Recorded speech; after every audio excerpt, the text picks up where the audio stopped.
Thank you, Chair. Thank you, Minister, for coming. Your fellow Liberal members voted down a year ago, and I wanted to invite you to committee, so I'm really glad that we agreed as a committee to get you here now. I want to thank you also for some of the early wins that we were able to get together. Women on banknotes was something you to committee, so I'm really glad that we agreed as a committee to get you here now. I want to thank you also for some of the early wins that we were able to get together. Women on banknotes was something that the grassroots movement and NDP had pushed for a long time, so thanks for saying yes to that so early in the term, and also saying yes to the NDP motion on pay equity in our first month or so in this Parliament.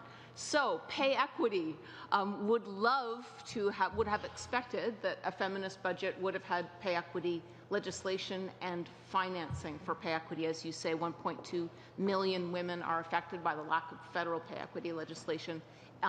The all-party committee, all three parties agreed, doesn't happen very often, that pay equity legislation should be tabled by June 2017. Pierre Trudeau promised it, Liberal Prime Minister, 42 years ago. So great disappointment that it's not in the budget. Are you the one, and the Labour Minister says the consultation is finished last year. We haven't heard anybody who says we need more time on this. Are you the one responsible for not funding pay equity? Consultation is finished last year. We haven't heard anybody who says we need more time on this. Are you the one responsible for not funding pay equity in your feminist budget?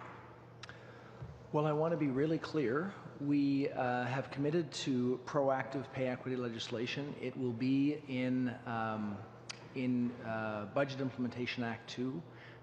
We see this as a critically important step. We know that it's important for us to show leadership in this regard. We know that it's unacceptable that people in any part of our society, but certainly in the areas of federal responsibility, that people aren't paid equally for work of equal value.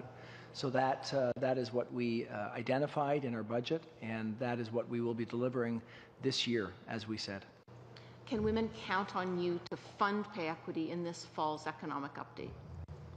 You can count on the fact that we're moving forward on this, and obviously moving forward on this means we need to take responsibility for ensuring that it's properly funded. But not necessarily in the fall economic update?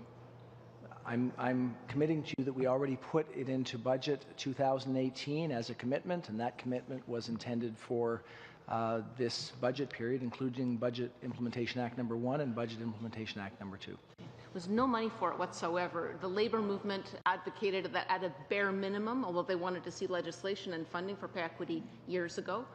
They advocated at a minimum that you put the framework in place, that you fund the establishment of the Pay Equity Commissioner. That wouldn't have been, given your government's willingness to spend all kinds of money, that would have been a very important gesture. Why did you choose not to take Labour's advice? To be clear, this is something coming this year. This is not something that we're delaying on, and we will not be coming forward on anything without ensuring that proper funding is there.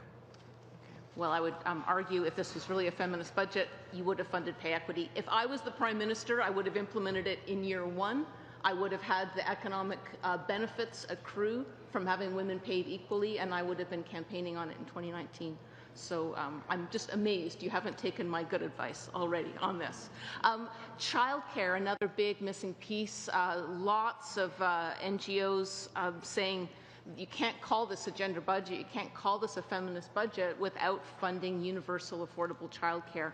And I know you're getting the same advice from beyond the grassroots. Conference Board of Canada, the Bank of Canada Governor, International Monetary Fund, OECD, they're all urging Canada to fund as the next big new social program, universal affordable childcare. So I want to know why you're not taking their advice. We recognize that there will always be more to do in terms of ensuring that we're successful in helping all Canadians to have the opportunities that they deserve.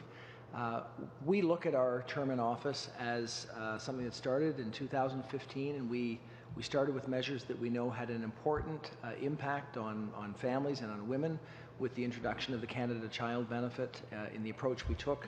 With respect, Minister, though, without... and significantly more for single women.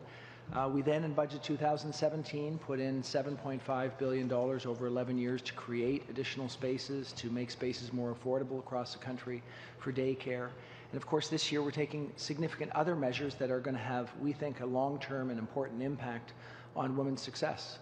So we don't argue that all of our work is done. We do think that we've made very important strides in each year that we've moved forward, and what I can tell you is that we're going to continue to focus on how we can ensure success for women across our country in whatever way they choose to find their personal success. I mean, you've seen the same headlines that I have. Without pay equity, without having your feminist budget funding pay equity and universal childcare, you really can't call it a gender budget. It's words, but not action, not implementation. So here we've got quotes from Action Canada for Sexual Health and Rights, Canada, or Childcare Now, Morneau Ballantyne particularly, both of them saying a gender equality budget without childcare is not a gender equal budget. Morneau Ballantyne says, without universal childcare, women's equality will never become a reality in Canada. The Child Care Resource Centre and Research Unit, Canadian Research Institute for Advancement of Women, Kathleen Leahy, Queen's Prof, Armin Yalzinan from CCPA, all of them saying, we're astonished that for a government that's willing to spend, that says that it's a feminist government, that says that it's going to invest in social infrastructure, that here we are, it looks like the government's ragging the puck on feminism by spending so late in the term that you're not going to be able to realize any of the advantages for women. And women are far behind, as you said in your introduction and as you acknowledged in your speech. So can you help me understand the misalignment here between words and action? 10 seconds. What I can say is, I appreciate your continued advocacy, which I think is really important. We've made really important steps from day one. We will continue to do so, and Thank you. We're going to ensure that we have a Thank greater you, level of Minister Morneau. success. Thank you very much, Minister Morneau.